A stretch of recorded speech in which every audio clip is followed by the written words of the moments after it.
Sa sœur est infirmière bachelière dans une clinique privée de soins de première ligne. Obtenir le droit de prescrire, c'est un atout d'abord pour ses patients. C'est plus facile d'avoir accès à une infirmière qu'avoir accès à son médecin de nos jours. Et puis, pour eux, c'est de l'économie de temps, c'est pas manquer de travail. Dès aujourd'hui, plus besoin d'un médecin pour la prescription de certains médicaments. Après les infirmières praticiennes ou super-infirmières, c'est maintenant au tour des infirmières bachelières comme Isabelle et certaines techniciennes de pouvoir prescrire. C'est une journée mémorable.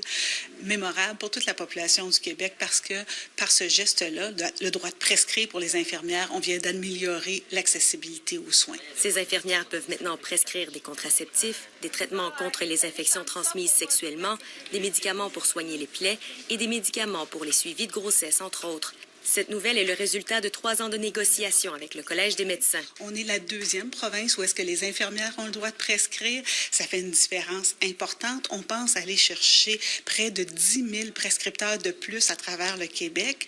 Donc, une accessibilité qui est accrue pour le moment. Les infirmières doivent faire une demande individuelle pour obtenir ce permis auprès de leur ordre professionnel. Une courte formation est aussi obligatoire.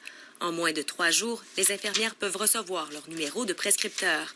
Une nouvelle qui est aussi bien accueillie dans le milieu de l'enseignement. On a eu un élargissement du champ de pratique depuis plusieurs années. L'autonomie, on l'a construit. Alors, l'autonomie, c'est quelque chose qu'on développe au fur et à mesure de nos exercices.